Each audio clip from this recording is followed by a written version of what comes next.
And we'll see you next time. Thank you. Awesome. I've had to pee for like 10 minutes.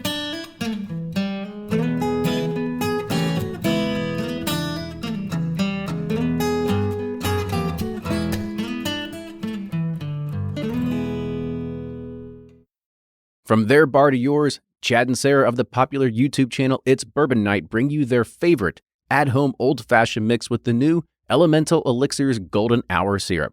It's a custom-made syrup with notes of bold black tea, warm spices, and orange zest. All you need is your favorite whiskey and ice. No bitters needed. One bottle makes 16 drinks, so that's only $1 a cocktail before you add your own whiskey.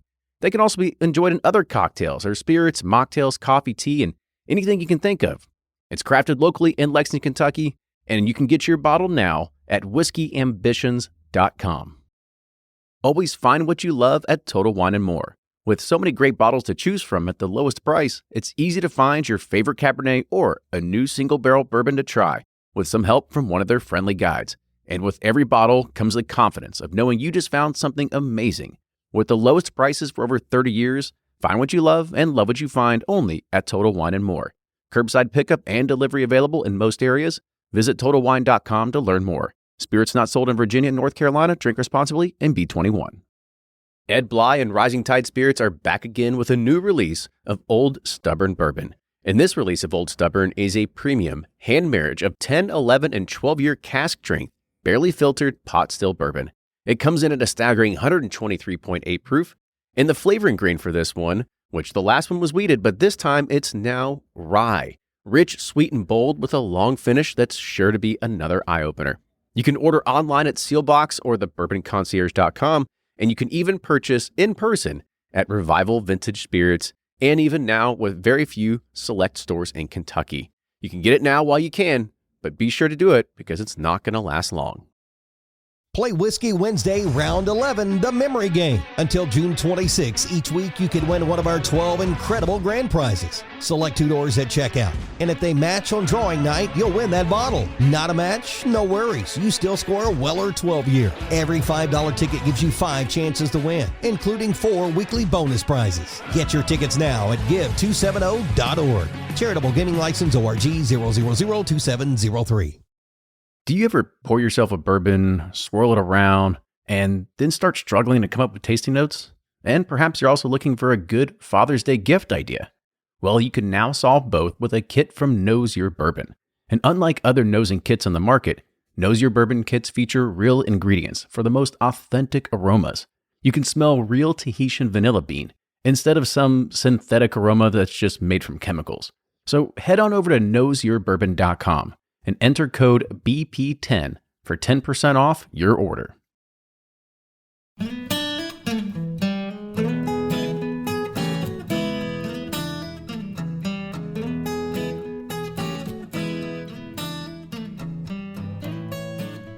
And welcome back to another episode of the Bourbon Pursuit Podcast. My name is Kenny, and we actually have a melting meld of minds over here, right? We've got a lot of good knowledge to share. What do you think, Ryan?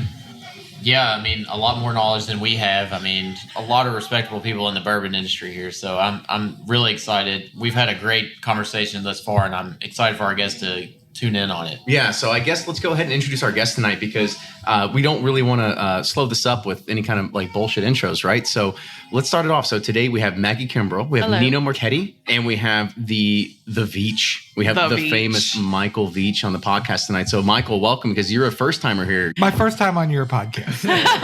There you go. It's only taken, a year or so just harassing and hounding you to get on. We'll get you on. So tonight we are at a whiskey wash dinner.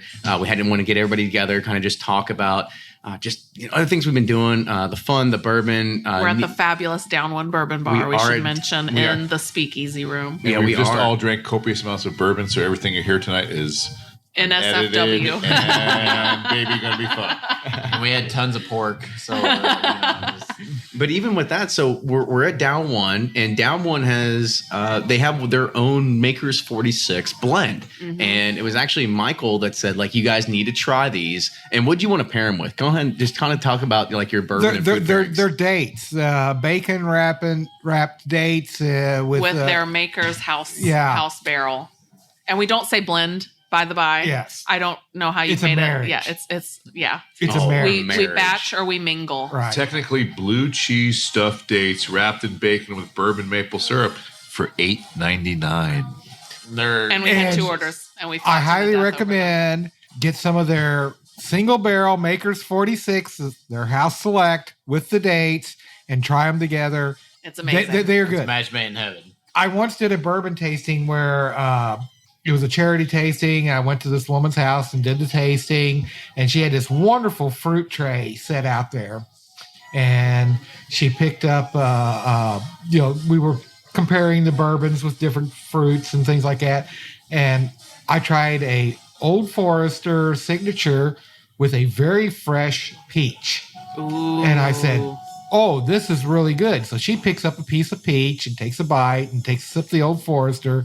And she looks at me and she goes, that's orgasmic. So her husband looks at me and says, I'm going out and buying a case of peaches and a bottle of Old Forester. Better Magna. Oh, that's fabulous. So the dates are almost as good as the peach. I would say so. I think we had 2 or 3 orders of those. We did. Yeah, we did. So I guess since you do a lot of bourbon tastings and you're able to kind of, and this is actually something we talked about beforehand.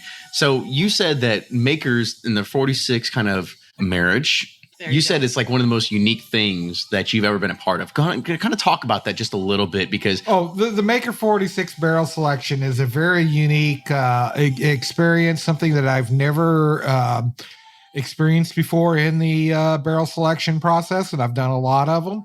It has taken it to a new level. Hold on, before you go any farther, how many barrel selections have you done in your life? Like, do you keep like a chalkboard on your wall? I couldn't tell you. I am on Party Mart's Bourbon Board of Directors, so I do. I'd say it's in the high dozens. He's actually done enough that he's actually built a house out of bourbon barrels. I would say it's probably close to 150 bourbon barrels. Wow. Yeah. And, So talk us a little bit through the Maker selection. I mean, don't go in depth, right? Because we talked about it before. What makes it so 1,001 combinations, didn't Jane say? Yeah. Well, and actually, John Schuscher came up to me afterwards. He goes, they're not doing their math right because, they have 5 different woods and you got 10 different staves. So it's actually, like 5 to the 10th power. So it's more than 1,001 selections that you could do. Thank you so much, John Schuscher. Yeah. But what it is, you have 10 staves that gets put into the barrel and they got 5 different woods. And you get to pick any combination that you want to do. So, if you wanted to, you could make it all 10 staves, one type, or you could make 2 of each, or however many combinations in between you want to do. Mm-hmm. And it's all based upon the different flavor aspects that these different types of staves bring to the whiskey. So which one did you pick? I got outvoted both times I'd done it. We should mention the Bourbon Board of Directors is you, Carla Carlton, and Susan Riegler. Right. So I was outnumbered 3-1 by the women. The selection that we ended up making for Party Mart was 5 of the French Mocha stays with 3 of the 49 Makers 49 barrel 46. stays, with 1 of the French Curvy and 1 of the French Spicy Oak. Sounds like a fancy coffee drink. Yeah. It was. It was a really fabulous barrel. We tried it last night. Yes, and it was very good. I personally, if I ever get a chance to go back and do this again, which I probably will next year with Party Mart, I want to try one that's like 6 of the French Mocha and 4 of the American Oak, because the American Oak's very caramelly and vanilla and mocha butterscotch and mocha and caramel. Sounds like macchiato. Well, what I'm thinking is, the Baby Ruth candy bar in a bottle.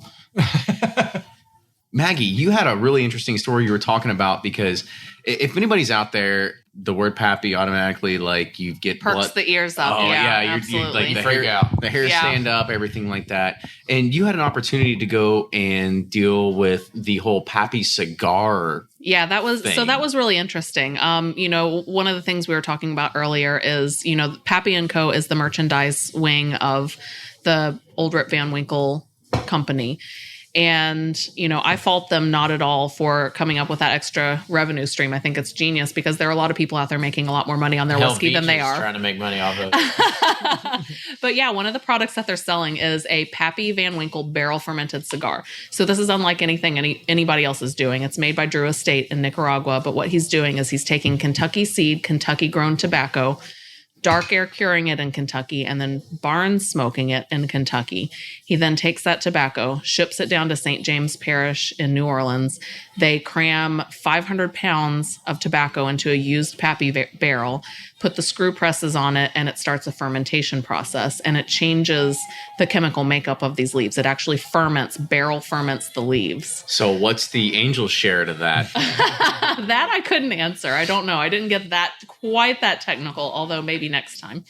Then they ship those barrels down to Nicaragua, and they take that tobacco and they roll it into cigars. So this is not a whiskey flavored cigar. This is not a barrel aged cigar. This is a cigar where the tobacco has undergone the Perique process of fermentation, but it's not Perique tobacco. It's Kentucky tobacco that's been dark air cured and fire cured. So it's unlike anything anybody else is doing, and it's not meant to pair with a whiskey necessarily, although you certainly could. It's meant to stand on its own, and it's meant to be a very high-end cigar because Pappy Van Winkle was known for loving his well-made bourbon and his well-made cigars, and so this is you definitely see him on the bottle huffing a big stogie. Yeah, exactly. Well, that's where the whole idea of Pappy Van Winkle came from, was that picture of him smoking a cigar. So with this whole Pappy craze, I mean, we've already seen that there's been counterfeit Pappy bottles. Like, how long do you think it's going to be until you see counterfeit Pappy cigars to go along with it? Counterfeit cigars have always been a problem. Oh, I know people that they're huge Cohiba fans. Right. And I've got a friend, and he, every single time like somebody says like, oh, is this a real Cohiba? And they'll send him a picture to it, and he goes, "Dude, you just got scammed bad." Yeah, and that's always been a big problem. I'm not aware of any such issues like that as of yet, but it is such an interesting and different product. It would be hard to counterfeit at this point. I would imagine somewhere down the line that's going to be a problem, though. You're right. Oh, I think with any industry, it's going to be a problem, right? Absolutely. I mean, we're noticing in the bourbon boom, there's counterfeit everywhere. Right. You can get it pretty much anywhere you want, right? Well, and that's one of the things we were talking about earlier with, disposing your bottles properly. That's so important right now. And places like Rewicked Candle Company are doing things, legitimate reuse things that are taking those bottles off of the market, off of the secondary market, so they can't be refilled and sold as counterfeit. Yeah, and I think, so if anybody doesn't know, you can listen to Chad on a past episode of ours, but that kind of goes into something that Nino even saw today. So Nino, kind of talk about what you saw today, because you were traveling around Kentucky because you're actually here from Portland, right? You're kind of experiencing the Bourbon Trail, experiencing everything that's here. You're taking in a little bit of downtown Louisville life, but you got to see something that was kind of like, you almost kind of get taken back by it a little bit, right? So I was in a city near the Buffalo Trace Distillery in a certain liquor store, and I don't want to name them just not to get them in trouble, but looking around the liquor store, I saw a group of empty bottles for sale, including a Pappy Van Winkle 20-year-old for about $60 a bottle. And I was a little floored by that. You don't normally see empty whiskey bottles like that for sale in liquor stores, maybe more on eBay, but to actually see that there was a little. And for an extra shocking. $30, we'll sell you whiskey to refill them and then sell it on the. Nobody will ever know. Yeah, exactly. Most definitely.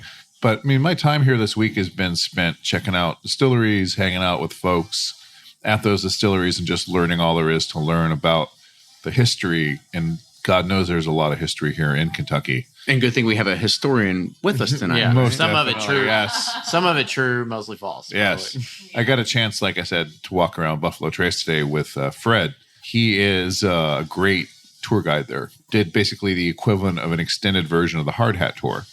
And got to see a lot of the behind the scenes things and just poke my head in a lot of these older Buffalo Trace buildings. So I guess that's probably a good way to bring Michael back into this. So let's talk about a little bit the history of the Buffalo Trace Distillery, right? Because I mean, you can Wikipedia in it, but the Buffalo Trace Distillery has held many names over the years. It's been the George T. Staggs Distillery. It's been all kinds of things. I mean, yeah. So kind of give everybody kind of a rundown of what the past of where it really began and to kind of what it is today of what Buffalo Trace is.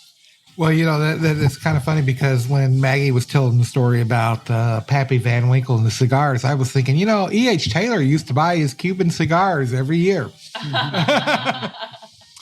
Colonel Taylor, who was colonel only in the Kentucky colonel fashion, he never served in the military. Right. We have to make that distinction. We forget everybody's not from Kentucky. Right. But he founded the OFC, the Old Fashioned Copper Distillery, in 1870. He had bought the distillery from actually a relative of his wife. He immediately started turning it into a place to where visitors could come and tour the distillery. He had the idea that a distillery should be a place to where people could come and see how their whiskey was made.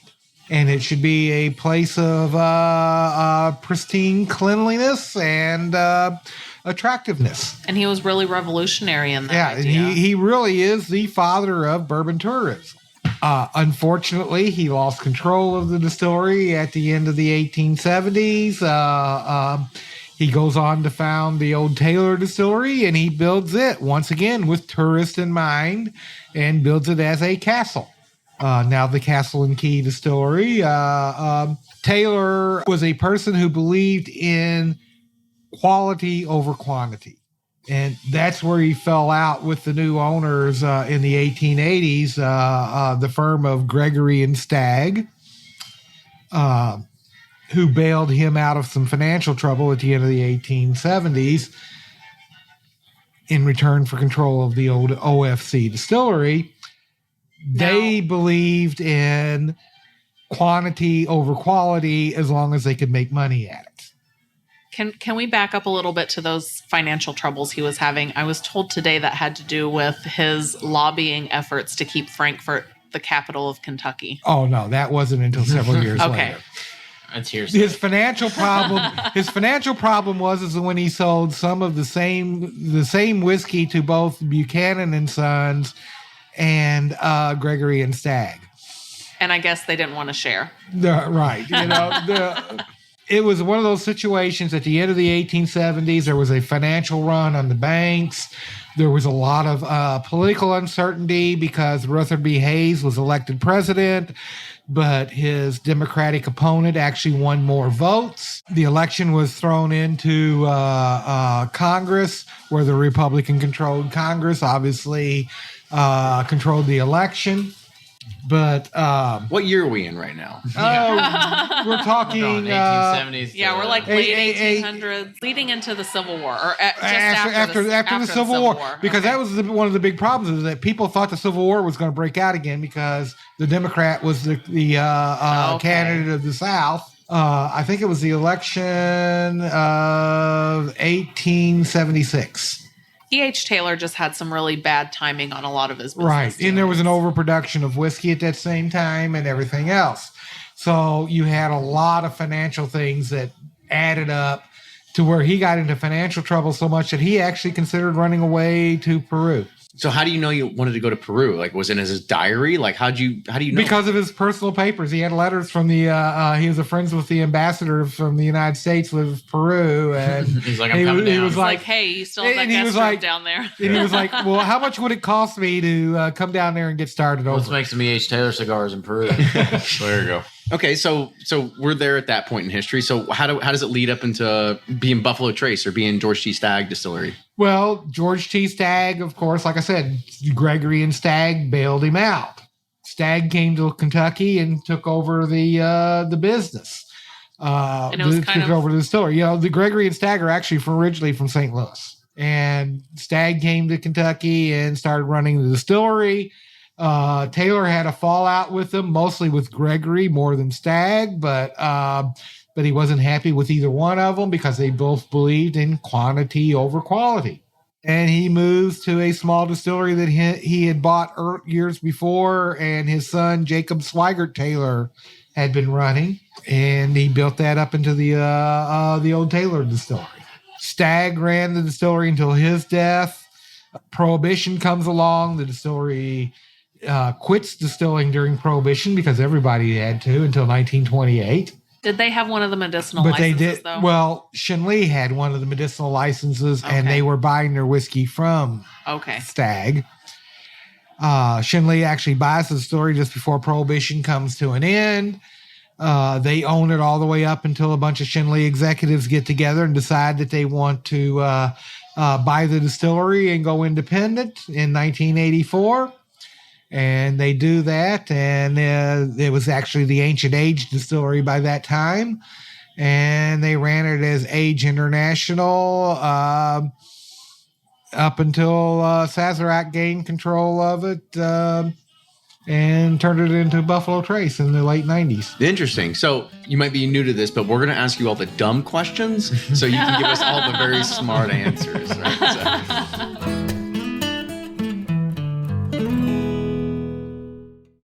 Shopify's already taken the cash register online, helping millions sell billions around the world. But did you know that Shopify can do the same thing at your retail store? Give your point of sale system a serious upgrade with Shopify. Shopify's point of sale is your command center for your retail store. From accepting payments to managing inventory, Shopify has everything you need to sell in person. And with Shopify, you get a powerhouse selling partner that effortlessly unites your in-person and online sales into one source of truth. Track every sale across your business in one place and know exactly what's in stock. Connect with customers in line and online. Shopify helps you drive store traffic with plug-and-play tools built for marketing campaigns, from TikTok to Instagram and beyond. And get hardware that fits your business. Take payments by smartphone, transform your tablet into a point-of-sale system, or use Shopify's point-of-sale Go mobile device for a battle-tested solution. Plus, Shopify's award-winning 24/7 help is there to support your success every step of the way. Do retail right with Shopify. Sign up for a $1 per month trial period at shopify.com/bourbon, all lowercase, and go to shopify.com/bourbon to take your retail business to the next level today. Shopify.com/bourbon. If you're anything like me, then you can't get enough about bourbon. And that's why I'm a subscriber to Bourbon Plus magazine. Bourbon Plus is a quarterly publication that tells the stories from the heart of bourbon, the farmers who grow the grain, the distillers who labor over the process, and the people like you and me who raise their glasses to celebrate it all. Subscribe to Bourbon Plus magazine today at bourbonplus.com, that's PLUS.com, and use code PURSUIT at checkout for $5 off your subscription.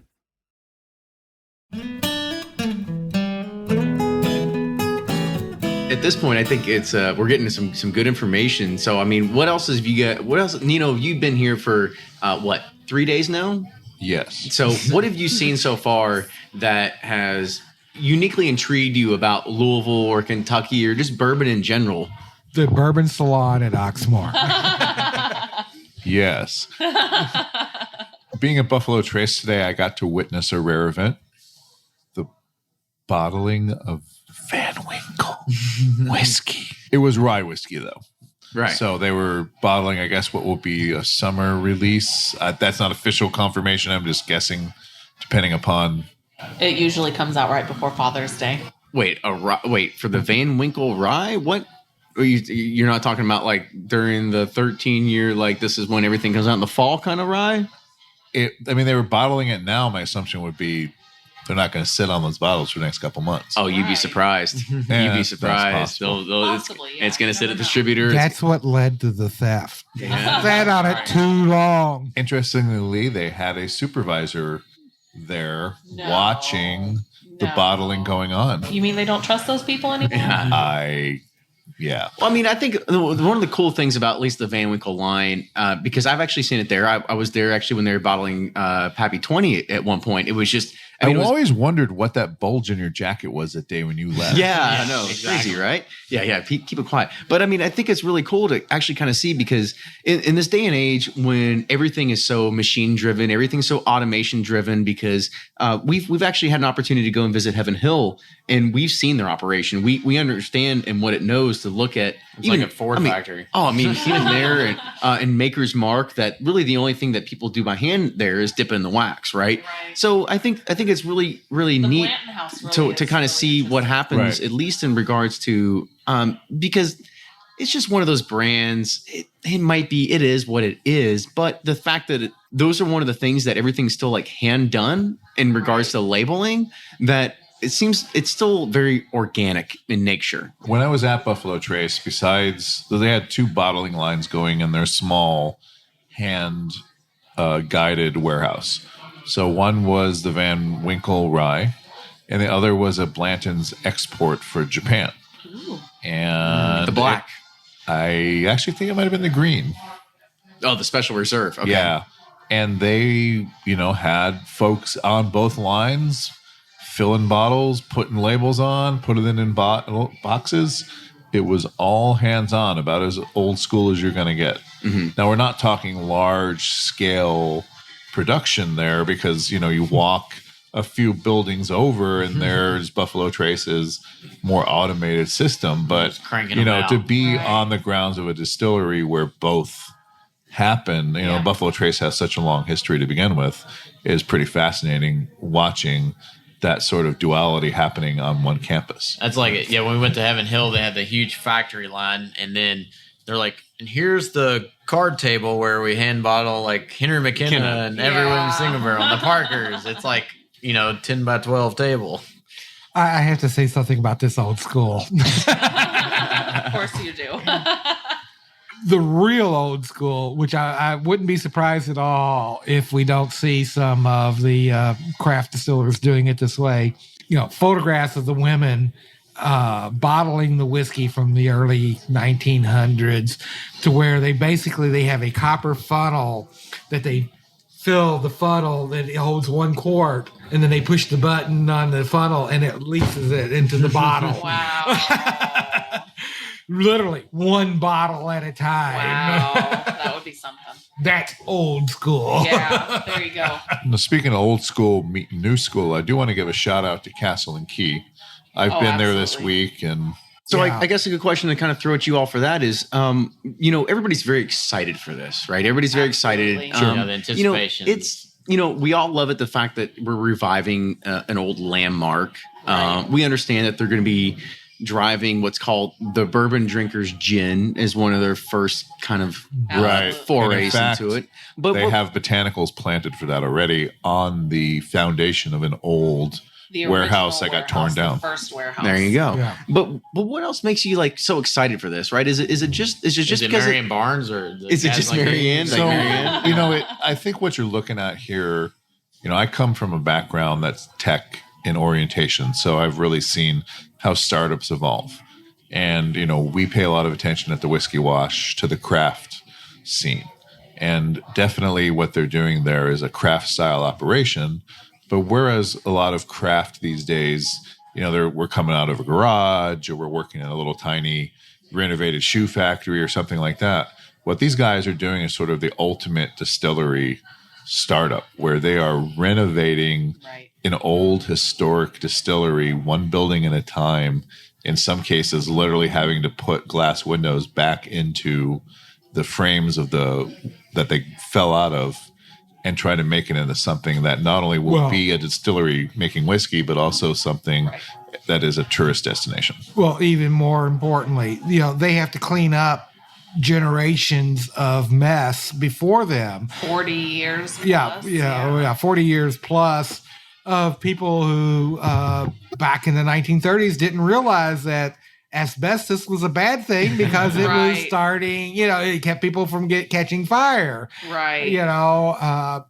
They have a lot of that to deal with, but what they have done, the landscaping alone, bringing the landscaping back to E.H. Taylor's dream and vision is fantastic. When you think about it, to you, Mr. Veach, when you think is really like, is landscaping the most thing that like gets you excited? What's the most thing that really gets you excited about bringing Old Taylor back to its original glory? For me, actually, it does have a lot to do with the landscaping and everything, bringing it back to its original showplace site. Yeah, and I am, everybody is creating great distilleries nowadays. Peerless has a great distillery, right? And I am quite sure they're going to put a great distillery back in there at the Old Taylor. But the fact that they're paying attention to the detail and bringing, even the landscape, the John Karlofskas. It is really a big thing. I saw pictures today. I was out there talking to their brand ambassador, Brett Connor, and he showed me a picture of the Sunken Gardens. And then that warehouse that is next to the Sunken Gardens used to be a raised garden. So there was Sunken Gardens next to raised gardens right next to the castle. There were a lot of gardens out there in Taylor's time. Yeah. And there are frogs in the pools there. I saw frogs. I saw frogs today. The thing that is Castle and Key is that they're combining the history of bourbon in a place like that. Actually, I want to correct you here. It's not just the history; it's the heritage. The heritage, yes. Yeah, absolutely. And the new age with Marianne. You're truly seeing a melding of the new and the old, which is, in a land where bourbon moves slow as history evolves, you're seeing a new generation of distillers like Marianne Barnes, and we're preparing an article on what they're doing, the latest chapter of it. And, this is a young and scrappy team. They're not just throwing out the baby with the bathwater, being like, oh, we're just going to gut this place and turn it into the Disneyland of distilleries. Right. They're really trying to carefully pay attention to the heritage that this place holds and to recognize themselves as the next chapter in keeping this place's history alive. Absolutely. And the funny thing is, as you're telling this story, Brett said something to me earlier when we were out there today, and I don't know whether this is okay to say. I'm sorry, Brett, if it's not, but he said, the hipsters are really making this possible. They're really making this comeback possible because, they're saving all these elements of the design, the original dials from the boilers and the original, control panels, and so much of what they're using is repurposed original stuff. It's exactly. And I just thought it was so funny. He's like, the hipsters are totally making this possible. Now, that being said, Castle and Key for a while in the old Forester days literally sat with nothing but pretty much a chain fence keeping people out. So if you're one of those folks that maybe, quote, borrowed something I have to make a correction here. It wasn't Old Forester. It was National Distillers. National Distillery, okay. Even better. If you're one of those folks that... Veach with the history bombs. There you go. Wait a minute. If you're one of those folks that borrowed something facts are optional here, please return. Thank you. You know what? And if you want to give that to me, and I will take that, and I will not disclose your name, and I will just take that and return them to them. So I have to tell you my first experience with Castle and Key, or Will Arvin and the owners there. He had actually contacted me and wanted me to come out and visit, but I'd never had a chance. Well, Janet Patton out at the Lexington Herald Leader called me one day, and she says, I've got an appointment to go out to the old Taylor Distillery. Would you like to come out with me? And I said, well, I've been trying to get out there for a time, but we could never work out a date. I'd be happy to do so. So I show up there, and Janet had told Will and the crew there that I was coming and everything. So I show up there, and he has a cameraman there. Oh dear. Well, yeah, of course. That's when we heard we were going to come to dinner night with Mike Veach. We're like, we better bring our equipment. So Veach just thought we were drinking. So he was like, I hope you don't mind, but I want to film you as you go through here and talk about this place at E.H. Taylor, so I can show it to everybody that starts working here, so they can understand the relationship. And I'm like, genius. And I'm like, sure, if that's what you want to do. So I spent like the next hour and a half walking through the distillery, and every word I said was being recorded. It was just like, as you do. Okay, so we're reaching the top. We're at 31 minutes right now, but I want to pose one last question, and maybe it's not even a question; it's more or less a thought or a pondering. So, in the past few weeks, there was a huge. I guess you could say there was going to be a crowdfunding campaign that was going to be going on by Jim Rutledge, and it fell short. It fell short because a few different things. There was communication errors, a few different snafus, and so I kind of want to get your all's kind of takes or opinions on that. Like, what do you all think of the Jim Rutledge Distillery and what's going to happen to it? Because at this point, I've heard a lot of people say, I mean, don't get me wrong, like Jim Rutledge, he's an icon in the industry, but if he's going to start a new distillery, like, how long is it going to be till he has his first drop of real whiskey? And will he actually be around to be able to even see that day? I have a lot to say on this subject, actually. I talked to Jim. I need more whiskey, please. Another round. So, I want to start off by saying I think that the criticisms of the crowdfunding efforts were maybe a little unfounded because, my knee-jerk reaction to that was we don't want to have another Chip Tate situation. If we had Jim Rutledge in a Chip Tate situation, that would be, very sad for a lot of people who love whiskey and love the whiskey business.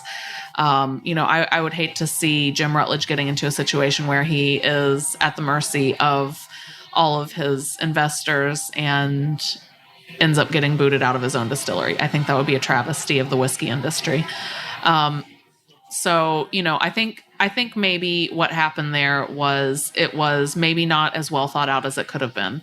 And I think if they would have put a little bit more thought into the rollout effort and especially the marketing of the crowdfunding efforts, it would have been a little bit more successful. And that would have given them the opportunity to start off without being so investor heavy on the front end. Because, when you have investors, they want a return on that investment as soon as possible. Exactly, as soon as possible. And that doesn't happen. Right.